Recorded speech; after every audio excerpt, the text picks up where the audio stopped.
నమస్తే, welcome to Sri paper news. ముందుగా headlines. ఇంద్రకీలాద్రిపై వైభవంగా కొనసాగుతున్న దేవి శరణవరాత్రి ఉత్సవాలు. గాయత్రి దేవిగా భక్తులకు దర్శనమిస్తున్న దుర్గమ్మ. వ్యవసాయ అనుబంధ పారిశ్రామిక సేవల రంగంలో వృద్ధిపై ముఖ్యమంత్రి చంద్రబాబు నాయుడు సమీక్ష. 15% వృద్ధి రేటు లక్ష్యంగా అధికారులు పనిచేయాలని ఆదేశం. తిరుపతి సభలో ఉప ముఖ్యమంత్రి పవన్ కళ్యాణ్ నిప్పులు. దైవానికి అపచారం జరిగితే ఊరుకుంటామా అని ప్రశ్న. అమ్మలుగన్నమ్మ, ముగ్గురమ్మల మూలపుటమ్మ కనకదుర్గమ్మ అంటూ భక్తజనం ఆర్తిగా ప్రార్థించే అమ్మవారు ఇంద్రకీలాద్రిపై దసరా ఉత్సవాలకు ముస్తాబైంది. ప్రతినిత్యం ఓ శక్తి రూపంగా ఆదిపరాశక్తిగా భక్తులను అనుగ్రహిస్తుంది దుర్గమ్మ. లోక కళ్యాణం కోసం అమ్మవారి ప్రతి అవతారానికి ఓ విశిష్టత ఉంది. దసరా ఉత్సవాలలో భాగంగా రెండో రోజున కనకదుర్గమ్మ శ్రీ గాయత్రీదేవిగా భక్తులకు దర్శనమిస్తున్నారు. సకల వేద స్వరూపం గాయత్రీదేవి. అన్ని మంత్రాలకు మూలశక్తి ఆ మాత. యుక్త, విద్రుమ, హేమ, నీలధవళ వర్ణాలు కలిగిన 5 ముఖాలతో శంఖం, చక్రం, గద, అంకుశం ధరించి దర్శనమిస్తుంది.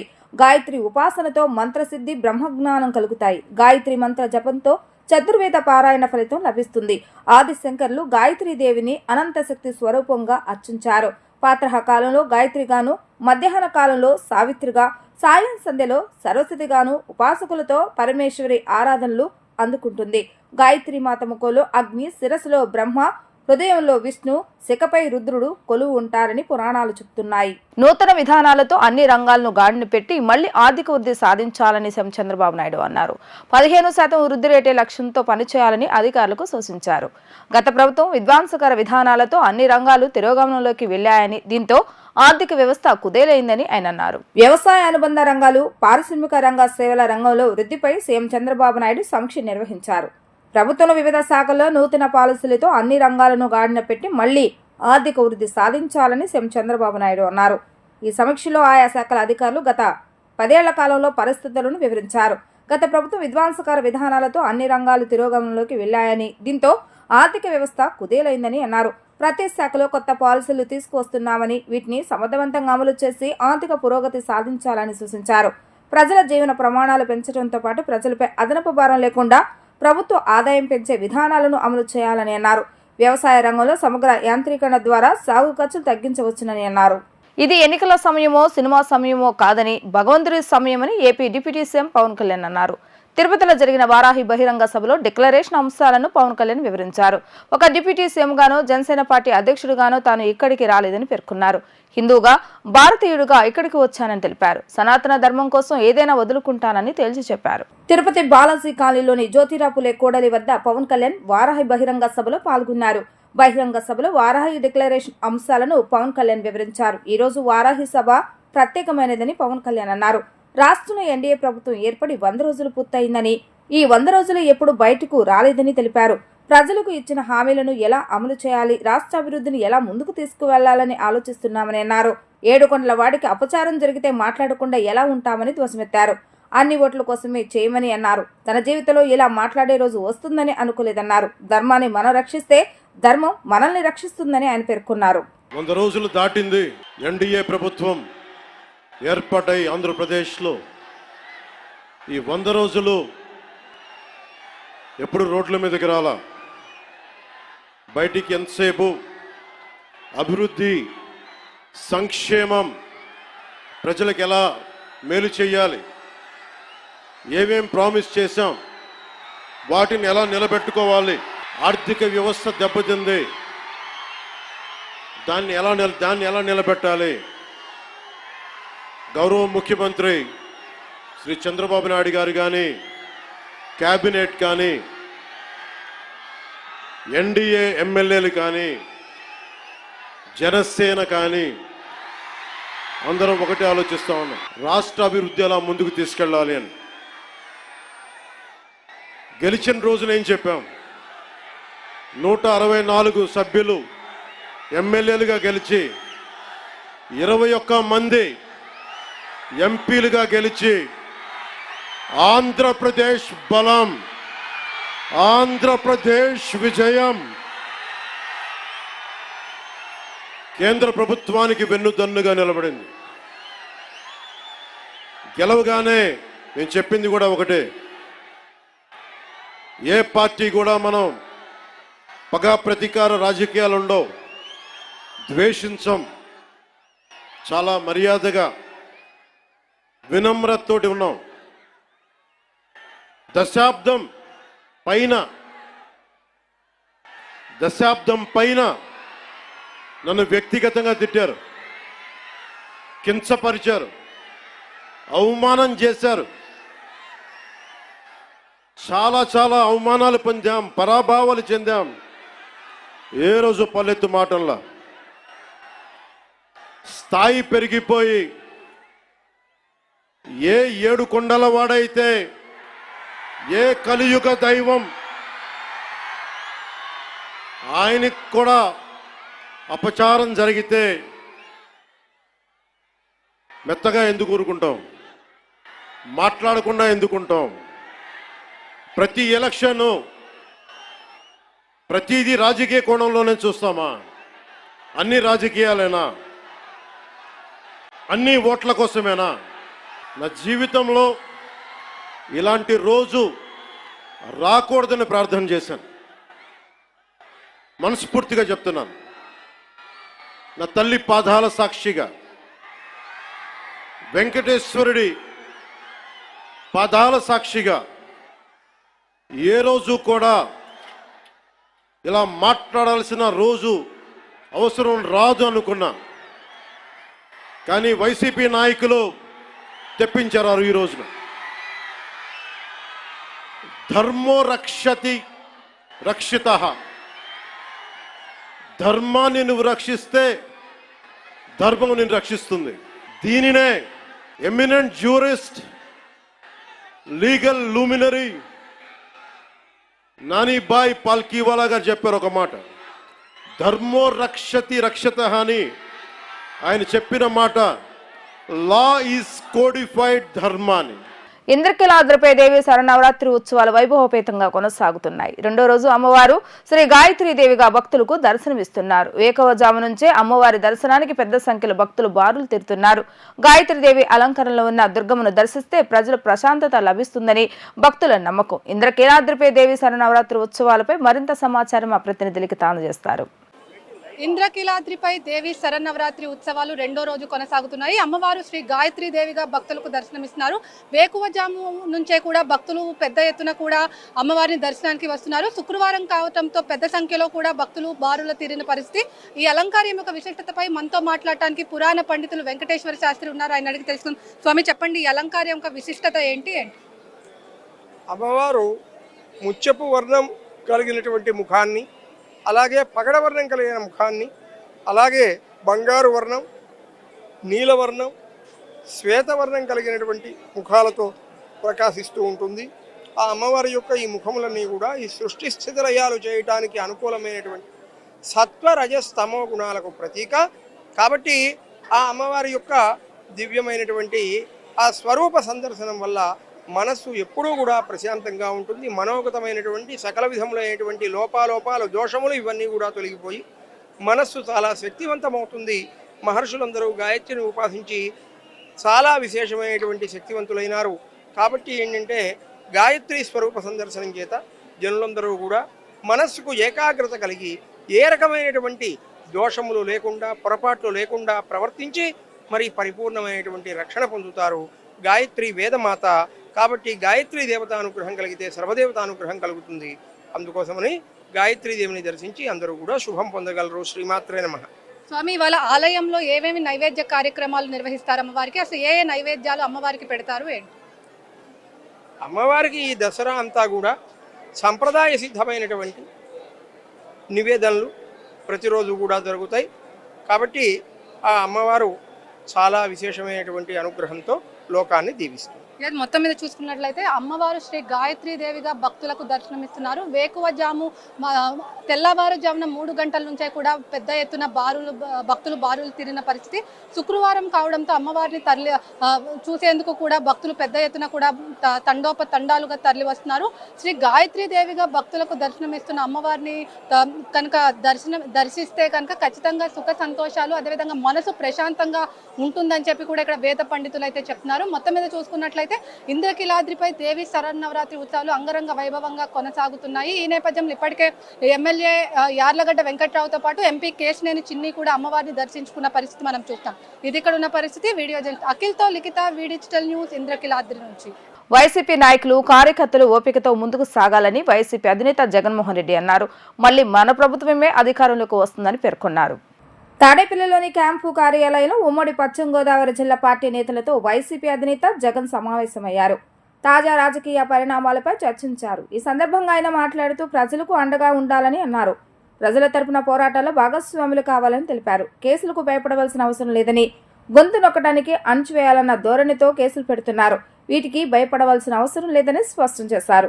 అధికారంలోకి వచ్చిన 4 నెలలు అవుతున్నా బడ్జెట్ ప్రవేశపెట్టలేకపోతున్నారంటూ కూటమి ప్రభుత్వంపై తీవ్ర స్థాయిలో మండిపడ్డారు. మనం ప్రజల తరపున మనం ఉద్యమించాలని పిలుపునిచ్చారు. ప్రజల కష్టాల్లో మనం భాగస్వామ్యం కావాలని అన్నారు.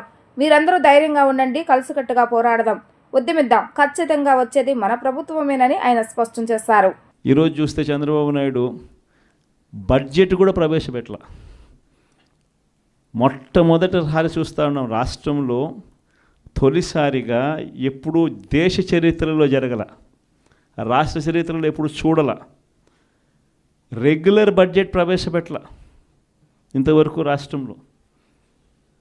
ఇప్పటికి కూడా రాష్ట్రంలో only vote on account budget. ఇప్పటికి కూడా రాష్ట్రంలో ఓట్ ఆన్ అకౌంట్ బడ్జెట్. ఎందుకనంటే ఆ బడ్జెట్ ప్రవేశపెట్టినప్పుడు ఆ పొద్దుల్లో దీనికి ఈ స్కీమ్కి ఎంత, ఈ స్కీమ్కి ఇంత, ఈ స్కీమ్కి ఇంత, ఈ స్కీమ్కి ఇంత అని చెప్పాలా. చంద్రబాబు నాయుడు అనే వ్యక్తి గన ఈ స్కీమ్కి ఇంత, ఈ స్కీమ్కి ఇంత, ఈ స్కీమ్కి ఇంత అని కానీ చెప్పకపోతే ప్రజలు చంద్రబాబు నాయుడును కొడతారేమో, తిడతారేమో అని భయపడి ఏకంగా బడ్జెటే చంద్రబాబు నాయుడు పెట్టని పరిస్థితి ఈరోజు రాష్ట్రంలో చూస్తూ ఉన్నాం. మనమేమో మన ప్రభుత్వంలో ఏకంగా ముందే క్యాలెండర్ ఇచ్చి ఈ నెల ఈ పథకం, ఈ నెల ఈ పథకం, ఈ నెల ఈ పథకం అని చెప్పి మరీ ఇంప్లిమెంట్ చేసిన పరిస్థితి మందైతే. జగన్ ఏమో పలావ్ పెట్టినాడు, చంద్రబాబు నాయుడు ఏమో బిర్యానీ పెడతానన్నాడు. చివరికి వచ్చేసరికి పలావు పోయింది, బిర్యానీ పోయింది అనే చర్చ అన్నది ప్రతి ఇంట్లో కూడా ఇప్పటికే మొదలైంది. ఆ చర్చ అన్నది ఇప్పటికే ప్రతి ఇంట్లో మొదలైంది కాబట్టి ప్రతి ఒక్కరూ కూడా ప్రతి ఇంట్లో కూడా సూపర్ 6 ఏమైనాయి, సూపర్ 7 ఏమైనాయి అని చెప్పి ప్రతి ఒక్కరూ ప్రశ్నిస్తూ ఉన్నారు. ఒకవైపున ఇచ్చిన వాగ్దానాలు ఏవి కూడా అమలు కాకపోగా, మరోవైపున పూర్తిగా చదువులైతే పూర్తిగా దెబ్బతిన్న పరిస్థితులు కనిపిస్తూ ఉన్నాయి. విద్యా దీవెన పోయింది, వసతి దీవెన పోయింది, పిల్లలకు ఫీజు రీయింబర్స్మెంట్ కూడా అందని పరిస్థితిలోకి పోతుంది. ఇంగ్లీష్ మీడియం చదువులు అటకెక్కి, టోఫుల్ అన్నది గాలికి ఎగిరిపోయింది. గోరుముద్ద అన్నది రోజుకొక మెనూతో పెట్టే పరిస్థితి నుంచి ఈరోజు అలాంటి గోరుముద్ద అనే కార్యక్రమం కూడా నీరుగార్చే పరిస్థితి లేకపోయింది. వైద్య రంగం తీసుకున్న అదే పరిస్థితి. ఆరోగ్య ఆసరా అటకెక్కింది. అన్ని వైద్య రంగంలో కూడా అదే మాదిరిగానే జరుగుతూ ఉన్నాయి. వ్యవసాయం నేను చెప్పాల్సిన పనుల, పెట్టుబడి సహాయం దేవుడు ఎరుగు, ఉచిత ఇన్సూరెన్స్ ఎగిరిపోయింది, పెట్టుబడి సహాయం పోయింది, ఈ క్రాప్ కూడా సరిగ్గా చేయలేని పరిస్థితులు కనిపిస్తూ ఉన్నాయి. ఆర్బీకేలు అప్పుడే అటకెక్కేసి ప్రతి రంగంలోనూ కూడా మన హయాంలో డోర్ డెలివరీ జరిగే పథకాలు ఈరోజు డోర్ డెలివరీ అన్నది గాలికి ఎగిరిపోయింది. ఈరోజు తెలుగుదేశం పార్టీ కార్యకర్తలు ఇళ్లకు ఈరోజు అధికారులు పోయి అక్కడి నుంచి పంపిణీ చేస్తూ ఉండరు. ప్రజలు అక్కడికి పోవాలి, 2 నెలలు అక్కడికి పోకపోతే కనుక కట్. ఇప్పటికే 1,50,000 పెన్షన్ ఇప్పటికే కటింగ్ అయిపోయినాయి.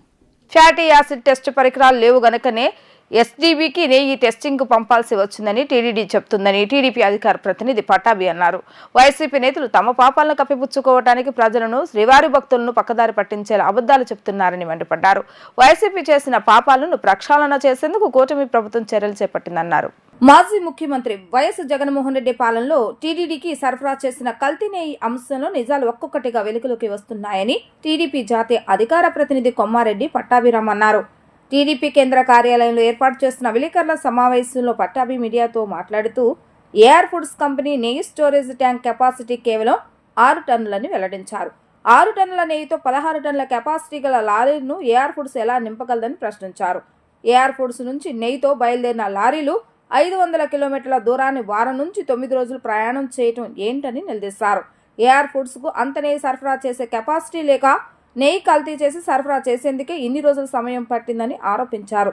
శ్రీవారి ప్రసాదాలకు వాడే నెయ్యిలో కూడా వైసీపీ నేతలు దోపిడీ చేసేందుకు ఏఆర్ ఫుడ్స్ డైరీని అడ్డుపెట్టుకున్నారని ఆధారాలు నిరూపిస్తున్నాయని ఆయన మండిపడ్డారు. తిరుమల తిరుపతి దేవస్థానం వాళ్ళు 10 లక్షల కిలోలు నెయ్యి, స్వచ్ఛమైనటువంటి ఆవు నెయ్యి అంటే 1000 టన్నులు, 10 లక్షల కిలోలు అంటే 1000 టన్నుల ఆవు నెయ్యి సరఫరాకి సంబంధించినటువంటి contract AR dairy foods private limited దిండిగల్లో ఉన్నటువంటి తమిళనాడులో ఉన్నటువంటి సంస్థకి ఇవ్వటం జరిగింది. దీని యొక్క విలువ 31,98,00,000 ఈ కాంట్రాక్ట్ యొక్క విలువ. దానికి సంబంధించినటువంటి డాక్యుమెంట్ ఇది. అంతేకాకుండా మనం ఒకసారి చూసినట్లయితే దానికి సంబంధించినటువంటి అగ్రిమెంట్ కూడా ఇవాళ మీ ముందు చూపిస్తూ ఉన్నాం. ఈ ఏఆర్ డైరీకి పర్చేజ్ ఆర్డర్ మే 15, 2024 ఇచ్చారు. మే 15, 2024 పర్చేజ్ ఆర్డర్ ఇచ్చిన తర్వాత అగ్రిమెంట్ కూడా చూడండి.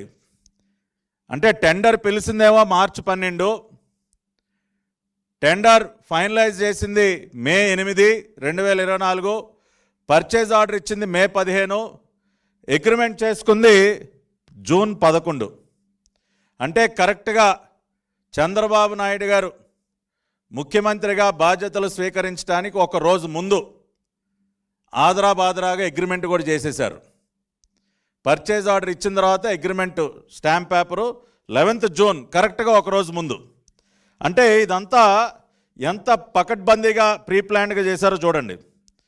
అంతేకాకుండా సంవత్సర కాలంలో ఏఆర్ డైరీ సంస్థ ఎంత నెయ్యి సరఫరా చేసింది అన్న ఒక కాలం దగ్గర 2022-23లో ఎంత సరఫరా చేశారండి? 14,940 కిలోలు, 14,940 కేజీలు ఒక సంవత్సర కాలంలో ఏఆర్ డైరీ సరఫరా చేసింది. అంటే 14 టన్నులు, సుమారుగా 15 టన్నులు ఒక సంవత్సర కాలంలో ఏఆర్ డైరీ సరఫరా చేసింది ఎంతండి? 15 టన్నులు. అటువంటి ఒక సంస్థకి 6 నెలల కాలంలో 1000 టన్నుల సరఫరా చేసే కాంట్రాక్ట్ ఏ రకంగా ఇస్తారండి? అంటే మీకు తెలుసు ఏఆర్ డైరీకి 1000 టన్నుల నెయ్యి సరఫరా చేసే సామర్థ్యం లేదు అని తెలుసు. మీ టీటీడీ కమిటీ, టెక్నికల్ కమిటీయే చెప్పింది ఆ మాట. 2023-24 సంవత్సరంలో వీళ్ళు నవంబర్లో వెళ్ళే టైంకి, అంటే సుమారుగా ఒక 7 నెలల కాలంలో వాళ్ళు సరఫరా చేసింది 8,100 కిలోలు, అంటే 8 టన్నులు. ఇదిగోండి, జూన్ 4న బయలుదేరింది కదండి ట్యాంకు. తిరుమల కొండపైకి ఎప్పుడు చేరుకుంది? 12/6/2020 స్టాంపు, ఇన్గేట్ దగ్గర స్టాంపు. స్టోర్ దగ్గర రిసీవ్ చేసుకున్నది 14/6/2024. జూన్ 4న ఎక్కడ బయలుదేరిందండి? దిండిగల్లో, తమిళనాడులో ఉన్నటువంటి దిండిగల్లో. దిండిగల్ నుంచి తిరుమలకి ఎంత దూరం? 500 కిలోమీటర్లు. 500 కిలోమీటర్ల దూరాన్ని అంటండి మన ఏఆర్ ఫుడ్స్ లారీ, డైరీకి చెందినటువంటి లారీ 500 కిలోమీటర్లు కవర్ చేయడానికి 8 రోజులు పట్టిందంట. 8 రోజులండి. 500 కిలోమీటర్లు అంటే ఉదాహరణకి విజయవాడ నుంచి శ్రీకాకుళం వెళ్ళాలంటే 8 రోజులు పట్టుద్దా ఒక లారీకి? మహా అయితే ఒక రోజు, లేదంటే 2 రోజులు, ఏదైనా మధ్యలో బ్రేక్ తీసుకుంటే మ్యాక్సిమం 2 రోజుల్లో తిరుమల చేరుకోవాల్సిన లారీ 8 రోజులు ఎక్కడెక్కడ తిరిగింది సార్? ఎక్కడెక్కడ తిరిగిందండి బండి? 8 రోజులు పట్టుద్దా? 500 కిలోమీటర్ల దూరాన్ని కవర్ చేయడానికి 8 రోజులు పడుతుందా? అంటే ఏఆర్ ఫుడ్స్ నుంచి బయలుదేరినటువంటి లారీ ఇంచుమించు ఖాళీయే. ఊరికి అక్కడ బిల్ చేయటం, ఖాళీ లారీని దోలటం. ఎందుకంటే వాళ్ళకి కెపాసిటీ లేదు కదా. ఇందాకే ప్రూవ్ చేసాం, వాళ్ళకి అసలు 16 టన్నుల లారీని నింపే కెపాసిటీ లేదు. బాపట్ల మాజీ ఎంపీ నందిగామ సురేష్ కు హైకోర్టులో ఊరట లభించింది. టీడీపీ కేంద్ర కార్యాలయంపై జరిగిన దాడి కేసులో బాపట్ల మాజీ ఎంపీకి హైకోర్టు ధర్మాసనం బెయిల్ మంజూరు చేసింది.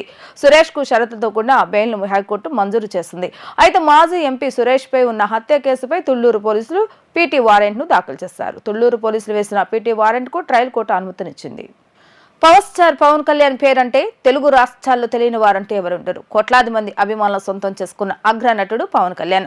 అటు సినీ రంగం, ఇటు రాజకీయ రంగంలో తనదైన పాత్ర పోషిస్తూ ప్రజల నుంచి మంచి పేరు తెచ్చుకున్నారు. రాజకీయ పార్టీ స్థాపించి 10 ఏళ్ల పాటు సుదీర్ఘ పోరాటం చేశారు. ఇటీవల జరిగిన ఎన్నికల్లో కూటమి పార్టీ అఖండ విజయం సాధించడంతో ఉప ముఖ్యమంత్రి పదవి చేపట్టారు. పవన్ కళ్యాణ్ 100 రోజుల పాలన పూర్తి చేసుకున్న సందర్భంగా ఆయన తల్లి అంజనాదేవి తన మనోగతాన్ని మీడియా ద్వారా పంచుకున్నారు. 10 ఏళ్ల పాటు ఎంతో కష్టపడ్డాడని, ఇప్పుడు సుఖపడుతున్నాడని తెలిపారు. ఉప ముఖ్యమంత్రిగా పవన్ కళ్యాణ్ పై మరింత బాధ్యత పెరిగిందని అంజనాదేవి స్పష్టం చేశారు. పట్టుదల ఎక్కువ, చిన్నప్పటి నుంచి కూడా ఇది చేయాలంటే చేసేసేవాడు అంతే. మరి మా ఫోన్లో ఎందుకు అని ఊరుకోడు. ఇప్పుడు అదే పట్టుదల వచ్చింది అడిగి, ఏదైనా చేయాలని కూడా చేస్తాడు. అదే పట్టుదల ఇప్పుడు ఈ స్థాయికి ఆయన రావడానికి కారణమవుతుందని మేము కూడా అంతే నమ్ముతున్నాం. ఇప్పుడు చంద్రబాబు నాయుడు గారు జైల్లో ఉన్నప్పుడు కూడా ఆయన ఫ్లైట్లో రానినప్పుడు బై రోడ్ వచ్చారు. బై రోడ్ ఆపినప్పుడు కూడా ఆయన అక్కడే రోడ్డు మీద పడుకున్నప్పుడు చాలా బాధ కలిగిందమ్మా. ఎందుకు ఈ బాధలేని మనకు అనిపించేసింది. రోడ్డు మీద పడుకున్నాడు కదా, అబ్బా చాలా బాధ కలిగింది. నాకు ఎందుకు ఈ బాధలు, రోడ్డు మీద అలా పడుకోవాలా అని అనిపించేది. రాదు కార్లలో ఇచ్చేవాడు కాదు, నడిచి వెళ్ళేవాడు. అవును, కానీ సక్సెస్ చూసాక ఎట్లా అనిపించింది? ఆనందం, సంతోషంగా నడుతాము. అవన్నీ వాడి కష్టానికి తగ్గ ఫలితం జరిగింది. భగవంతుడు మంచి ఫలితం ఇచ్చాడు అని చెప్పి అనుకుంటాడు. వాడు కష్టపడ్డాడు, మంచి జీవితం ఇచ్చాడు. వాడు ఇప్పుడు ఇంకా ఎక్కువ కష్టం ఇచ్చాడు. అప్పుడు కంటే ఎక్కువ కష్టం బాధ్యతే కదా, ఎక్కువ బాధ్యతే కదా. మీరు ఇంకా పవన్ కళ్యాణ్ గారు ఉన్నత శిఖరాలకి వెళ్ళాలని కోరుకుంటున్నారు కదా. ఎవరికైనా ఏ తల్లిదైనా మంచి వృద్ధిలోకి రావాలని ఉంటుంది కదమ్మా. ఏ తల్లిదండ్రులైనా కోరుకుంటారు కదా బిడ్డలు మంచి వృద్ధిలోకి రావాలి. అదేవిధంగా నాకు కూడా ఉంది, బిడ్డలు మంచి వృద్ధిలోకి రావాలి, బాగుండాలని. అదే నేను కూడా కోరుకుంటున్నాను. ఆ విధంగా నేను గత ప్రభుత్వ వేధింపులు, కక్షల ఫలితమే న్యాయం కోసం అర్జీలతో వస్తున్నారని ఇరిగేషన్ శాఖ మంత్రి నిమ్మల రామానాయుడు చెప్పారు. అధికారం అనుభవించడానికే కాదు, సేవ చేయటానికి అనే లక్ష్యంతో మంత్రులు సైతం ప్రజా దర్బారుకు హాజరవుతున్నారని అన్నారు. టీడీపీ కేంద్ర కార్యాలయంలో నిర్వహించిన ప్రజా దర్బార్లో మంత్రి నిమ్మల రామానాయుడు పాల్గొన్నారు. ఈ సందర్భంగా ఆయన మాట్లాడుతూ గత ప్రభుత్వం 18,000 కోట్ల రూపాయల బకాయిలు ఒక్క జలవనరుల శాఖలోనే పెట్టిందని చెప్పారు. రాష్ట్ర విభజన వల్ల జరిగిన నష్టం కంటే 2019-24 మధ్య ఏపీకి ఎక్కువ నష్టం జరిగిందని, కొంతమంది అధికారులు కూడా ఇంకా పాత విధానంలో ఉన్నారని, ఇప్పటికీ వైసీపీకి ఊడిగం చేసే క్రమంలో కొందరు ఉన్నతాధికారులు పని విధానం మర్చిపోయారనిపిస్తుందని ఆవేదన వ్యక్తం చేశారు. నేను కూడా మంత్రిగా ప్రమాణ స్వీకారం చేసిన తర్వాత, బాధ్యతలు స్వీకరించిన తర్వాత చూసా. నిజంగా నా ఇరిగేషన్ శాఖలో కూడా 18,000 కోట్ల బిల్స్ బకాయిలు గత ప్రభుత్వంలో ఉంచినటువంటి పరిస్థితి. అంటే ఇరిగేషన్ శాఖకు కేటాయింపులే చాలా తక్కువ గత ప్రభుత్వంలో.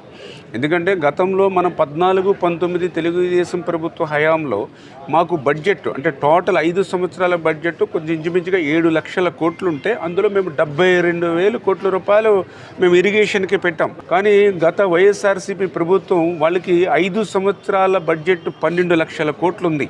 కానీ వాళ్ళు పెట్టింది ఎంత అంటే 49,000 కోట్లు మాత్రమే. అందులో మళ్ళీ ఖర్చు పెట్టింది కేవలం 31,000 కోట్లు మాత్రమే. అందులో కూడా మళ్ళీ సగం అవినీతికి పోయినటువంటి పరిస్థితి. మళ్ళీ 18,000 కోట్లు బిల్స్ ఈవేళ పెండింగ్లో పెట్టినటువంటి పరిస్థితి. ఆ రకంగా ఈవేళ 14 లక్షల కోట్ల ఈవేళ అప్పు రాష్ట్రం మీద పెట్టినటువంటి పరిస్థితి.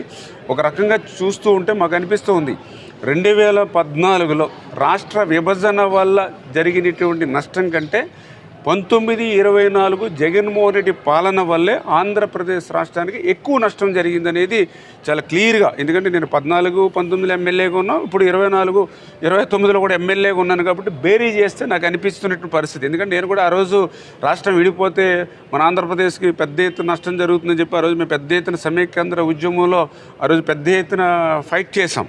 నిజంగా ఇప్పుడు అనిపించింది, రాష్ట్ర విభజన కంటే కూడా ఈ జగన్మోహన్ రెడ్డి పాలన వల్ల ఎక్కువ నష్టం జరిగిందనేది. అంచేత ఇవన్నీ కూడా 1 by 1 ఒక్కొక్కటి కూడా కరెక్ట్ చేయాలి. మీరు చెప్పినట్లుగా ఏదైతే ఇంకా అధికారులు కూడా కొంతమంది ఇంకా పాత పద్ధతుల్లోనే, పాత పోకళ్ళలోనే ఉన్నారు. వ్యవస్థలన్నీ కూడా మళ్ళీ కరెక్ట్ చేసుకుంటూ ఉండవలసిన అవసరం ఉంది. ఏదైతే ఎమర్జెన్సీ వర్క్స్ కానీ, లేకపోతే ఇప్పుడు ప్రాధాన్యతాపరమైనటువంటి వర్క్స్ ఏవైతే ఉన్నాయో, పబ్లిక్ ఏదైతే ఇష్యూస్, సమస్యలు ఏవైతే ఉన్నాయో వాటిని ప్రయారిటీ ఇచ్చి మనం పరిష్కరించాలి. దాని రూపేణా ప్రజల నుంచి వచ్చినటువంటి ఒక ప్రజాప్రతినిధిగా మేము కొంత వర్కౌట్ చేసి దానికి సంబంధించినటువంటి శాఖలకి మనం తీసుకెళ్ళినప్పటికీ కూడా కొంత ఇంకా ఉన్నతాధికారుల్లో కొంత ఇంకా మార్పు రావాల్సిన అవసరం ఉంది. వ్యవస్థలో కొంత మార్పు రావాలి. వాళ్ళు కూడా ఇప్పుడిప్పుడే నెమ్మదిగా సెటరేట్ అవుతూ ఉన్నారు. వార్తలు ముగించే ముందు హెడ్లైన్స్ మరొకసారి. ఇంద్రకీలాద్రిపై వైభవంగా కొనసాగుతున్న దేవి శరణవరాత్రి ఉత్సవాలు. గాయత్రీదేవిగా భక్తులకు దర్శనమిస్తున్న దుర్గమ్మ. వ్యవసాయ అనుబంధ పారిశ్రామిక సేవల రంగంలో వృద్ధిపై ముఖ్యమంత్రి చంద్రబాబు నాయుడు సమీక్ష. 15% వృద్ధి రేటు లక్ష్యంగా అధికారులు పనిచేయాలని ఆదేశం. తిరుపతి సభలో ఉప ముఖ్యమంత్రి పవన్ కళ్యాణ్ నిప్పులు. దైవానికి అపచారం జరిగితే ఊరుకుంటామా అని ప్రశ్న. ఇవి ఈరోజు వార్తా విశేషాలు. మరలా 3 ప్రసారం వార్తలు మళ్ళీ కలుద్దాం. అంతవరకు సెలవు. నమస్కారం.